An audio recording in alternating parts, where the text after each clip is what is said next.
আওয়ামী লীগের রাজনৈতিক পতন হয়েছে, আওয়ামী লীগের রাজনৈতিকভাবে নিপাত হয়েছে, নির্মূল হয়েছে, দাফন হয়ে গেছে দিল্লিতে।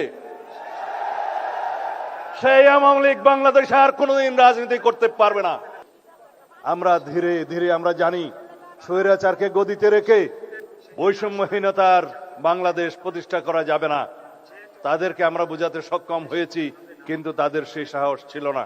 আমরা রাজনৈতিকভাবে সমগ্র বাংলাদেশের সকল মানুষকে ঐক্যবদ্ধ করে শত সহস্র শহীদের রক্তের এই স্রোতের মধ্য দিয়ে আমরা এই জায়গায় এসেছি। আজকে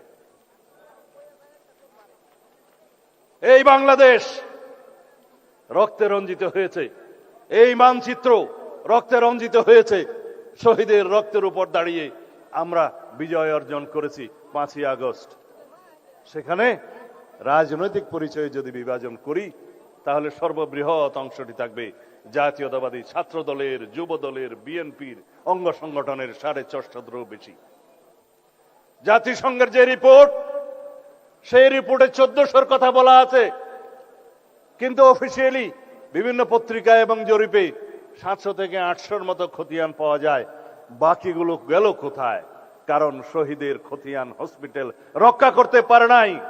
তাদের ডকুমেন্ট পর্যন্ত গায়েব করে দেওয়া হয়েছে, তাদেরকে দাফন করা হয়েছে যেন বেওয়ারিশ লাশ হিসেবে।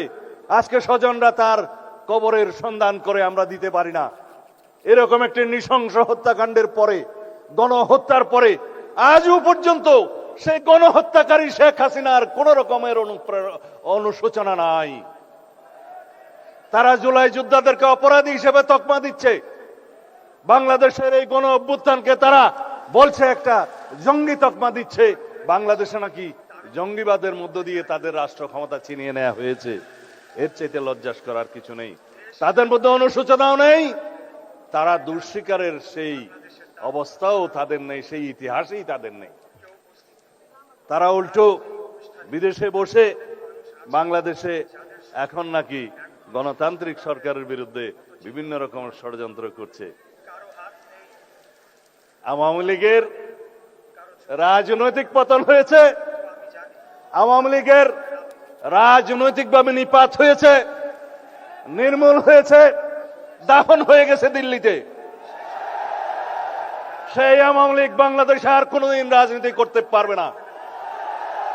রাজনৈতিক দল হিসেবে আওয়ামী লীগের বিচার দাবি করেছি আমরা, আপনারা দাবি করেছেন, তদন্ত পরিচালিত হচ্ছে। ইনশাআল্লাহ খুব শিগগির রাজনৈতিক দল হিসেবে সেই রাজনৈতিক দলকে বিচারের কাঠগড়ায় নিয়ে যাওয়া হবে। সংবিধানের 47 আর্টিকেল অনুসারে আইন সংশোধন করা হয়েছে, সন্ত্রাস বিরোধী আইনে আছে, আইসিটি অ্যাক্টে আছে, রাজনৈতিক দলের সংগঠনের বিচার করা যাবে। সুতরাং অপেক্ষা করুন।